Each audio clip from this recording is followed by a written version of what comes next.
Bonjour et bienvenue à un nouveau lundi de la lecture. Alors aujourd'hui je vais vous lire un nouveau Kamishibai qui s'appelle La Grande Vague, écrit par Véronique Masséno et illustré par Bruno Pilorget.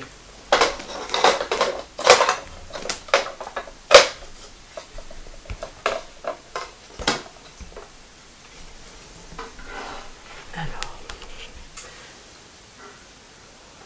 La Grande Vague.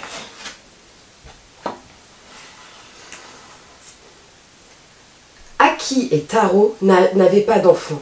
L'été de leur vie finissait, sans fruits ni fleurs à cueillir au jardin. Ils avaient espéré longtemps, bu et mangé tisane, aimé, recommandé de tous, prié au temple avec ferveur, fait 1000 offrandes. Puis, s'étaient résignés. L'enfant dont ils rêvaient ne voulait pas venir, ne viendrait plus jamais. Soupir et larmes, un miracle arriva.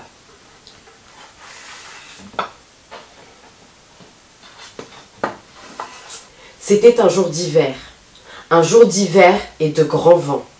C'était un jour de houle, mais il fallait prendre la mer, il fallait prendre du poisson. C'était l'hiver et à terre il faisait grand faim. Tous les hommes du village embarquèrent.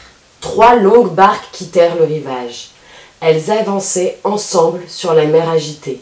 Bord à bord, elles montaient, descendaient côte à côte et remontaient avant de redescendre encore. Elles avançaient ensemble, de crête en creux de vague, comme elles pouvaient, coûte que coûte. Il fallait prendre du poisson.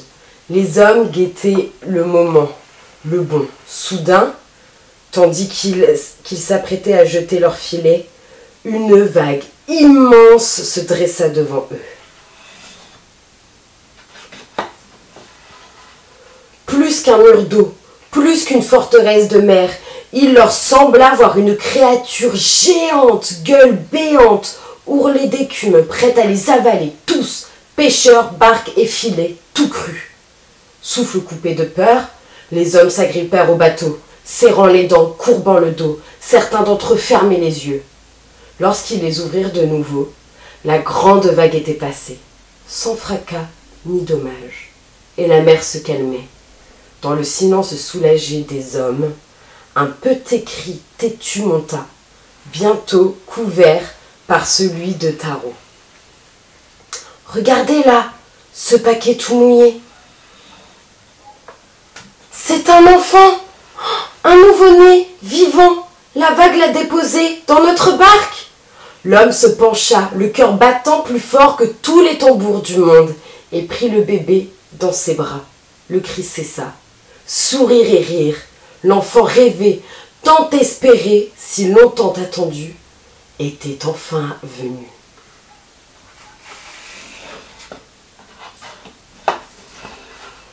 Le temps passa et Naoki, le rescapé, poussa.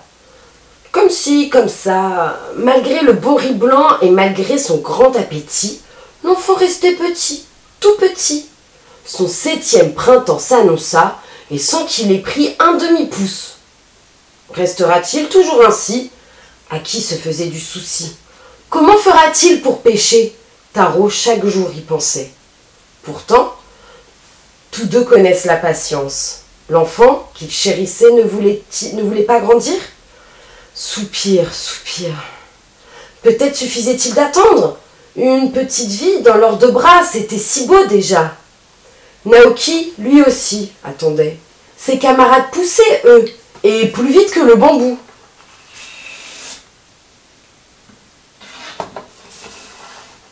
Il allait souvent s'asseoir sur le tronc d'un vieil arbre, penché au-dessus de la mer. L'œil vague, il laissait flotter ses pensées de ci, de là, au gré de la houle et de la marée.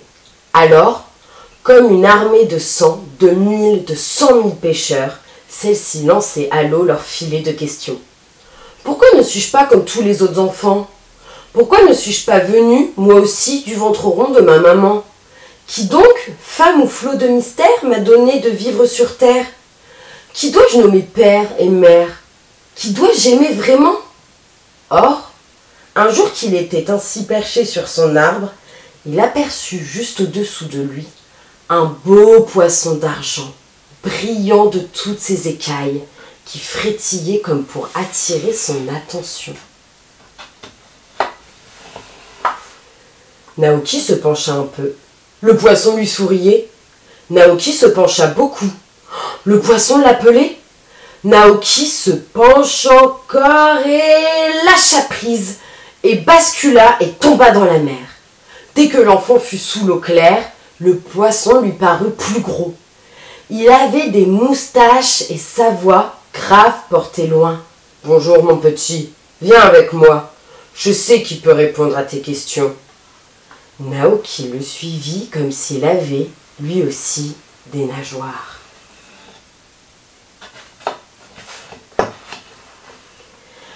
À mesure qu'ils s'éloignaient tous deux du bord, l'enfant sentait changer le décor autour d'eux. Il faisait sombre, l'eau devenait plus froide et le courant plus fort. Bientôt, Naoki dut s'accrocher au poisson pour pouvoir avancer encore.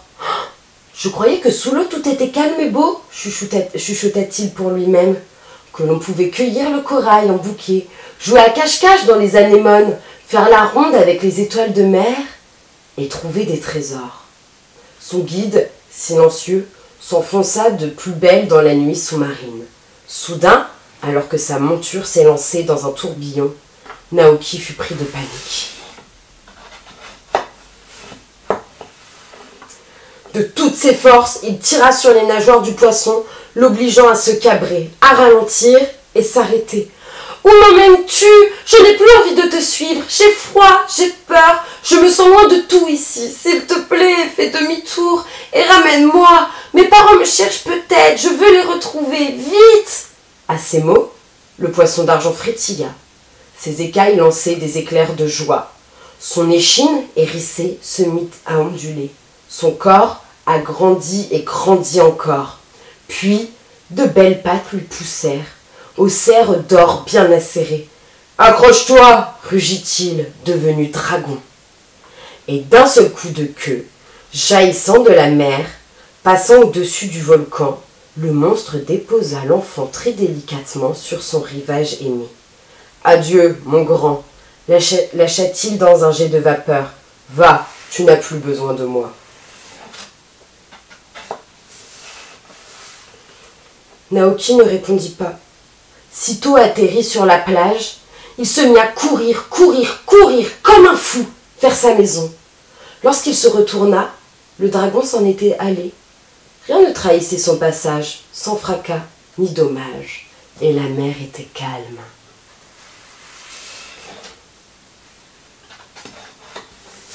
C'est un jour de printemps, un jour de fête, plein d'enfants. Konobori, c'est aujourd'hui, c'est maintenant. 1001 carpes de tissu flottent dans le ciel du village. Naoki regarde la sienne, celle de Taro, son père, et celle d'Aki, sa mère, qui nagent côte à côte, contre le vent du large, comme portés par une grande vague d'amour. Sourire, fou rire, Naoki a grandi. Et c'est fini. Voilà, j'espère que cette histoire vous aura plu et je vous dis à lundi pour une des nouvelles histoires. Au revoir!